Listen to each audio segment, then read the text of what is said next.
Hello everyone, कैसे आप सभी। आई होप सभी अच्छे होंगे, प्रिपरेशन अच्छी चल रही होगी। तो अभी था मेरा IBPS PO का और पेपर था प्रीलिम्स का। बट उसके बाद में मैं घर चली गई तो वीडियो वगैरह नहीं बना पाई, वहाँ पे टाइम ही नहीं मिला मेरे को और थोड़ा थक भी गई थी। इसलिए मैंने सोचा कि कल ही बनाऊँगी मैं वीडियो। आज प्रॉपर टाइम मिला है मेरे को और मैंने सोचा कि आपके साथ थोड़ा सा डिटेल में तो नहीं, लेकिन थोड़ा सा जितना मेरे से हो पाएगा पॉसिबल आपको मैं अच्छे से बताऊँगी। तो सबसे पहले आया रीजनिंग वाला सेक्शन। उसके अंदर जैसे ही मतलब पेपर स्टार्ट हुआ, रीजनिंग वाले सेक्शन में जो पजल्स थी ना, लकीली मैंने ऐसी ही पजल पिकअप की जिनमें मतलब पॉसिबिलिटी या तो डबल पॉसिबिलिटी बन रही थी या फिर मतलब डबल अगर बन भी रही थी ना तो वो थोड़ी सी करते ही वो दूसरी वाली कैंसिल हो रही थी। सिंगल पॉसिबिलिटी में ही बन रहा था क्वेश्चन, है ना। और मैंने फ्लैट फ्लोर वाली नहीं उठाई क्योंकि उसमें मुझे ये था कि उसमें डायरेक्शन वाला बहुत बार मेरे से मिस्टेक हो जाती है, तो मैंने उसको मतलब नहीं किया। एक जो मीनिंगफुल वर्ड बनाना होता है वो नहीं किया। और एक पजल और थी, लास्ट में थी वो सबसे, और वो पजल नहीं की। टोटल मैंने 24 क्वेश्चन अटैम्प्ट किए थे, मतलब 11 क्वेश्चन मैंने अटैम्प्ट नहीं किए, 2 पजल और एक मीनिंगफुल वाला क्वेश्चन नहीं किया।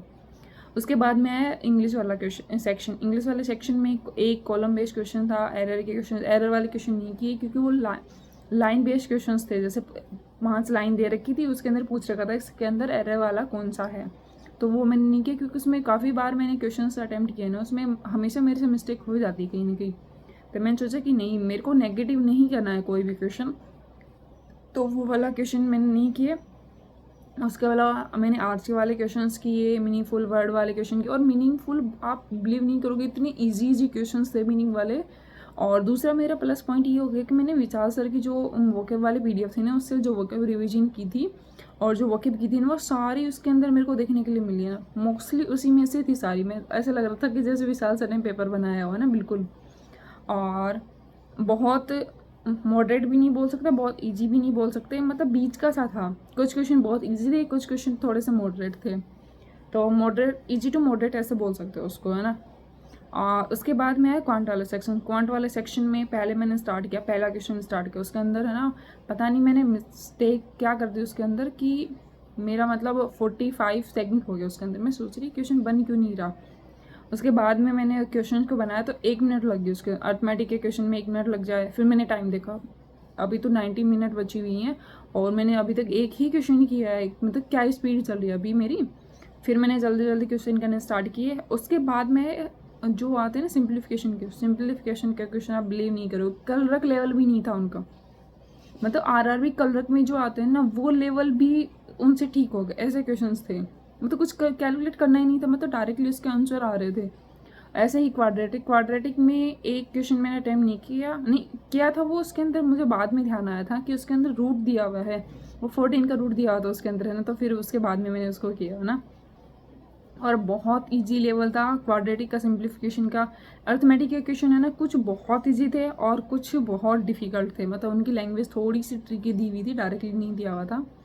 DI आई हुई थी, एक तो मेल फीमेल वाली DI आई थी, वो मैंने DI की थी। और उसके बाद में एक कैसलेट DI हुई थी और एक डाटा दिया हुआ था जिसके अंदर बताना होता है कि हाँ इसके अंदर कैलकुलेट करके बताना, वो वाली। और एक DI और एक DI नहीं, 3 ही DI आई हुई थी। 2 तो कैसलेट DI होगी और एक जो मेल फीमेल का रेशियो दिया था वो वाली DI आई थी।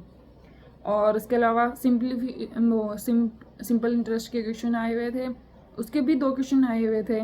और मिक्सर के क्वेश्चन आए हुए थे, मिक्सर के 3 क्वेश्चन आए थे, टाइम एंड वर्क के। और जो मैंने बताया था ना आपको कि मतलब ये टॉपिक कर लेना, मोस्टली उसी में से क्वेश्चन थे। मतलब जो 6-7 टॉपिक मैंने आपको बता रखे हैं कि ये आपको करने ही करने, उसी में से क्वेश्चन थे। और लकीली ऐसा ही हुआ कि जो मैंने टॉपिक्स अच्छे से कर रखे थे ना, उसी में से क्वेश्चन आए हुए थे। बट ये था कि उनमें थोड़ा कैलकुलेशन था, डायरेक्टली डाटा नहीं दिया हुआ था, इसलिए मैंने उसके अंदर जो क्वेश्चन अटैम्प्ट किए थे वो थे 21 क्वेश्चन अटैम्प्ट किए थे उसके अंदर, है ना, मैथ में। क्योंकि थोड़ा मॉडरेट दिया हुआ था, इतना इजी कुछ भी नहीं दिया हुआ था। मैंने पहले ही सोचा था कि मैं DI करूँगी, लेकिन DI वाला सेक्शन पॉसिबल नहीं था। तो ऑल ओवर मेरा पेपर अच्छा गया है। तो और अब मैं करूँगी मेंस की प्रिपरेशन। अब आपके क्वेश्चंस होंगे कि मेंस की प्रिपरेशन कहाँ से स्टार्ट करनी, कैसे स्टार्ट करनी है।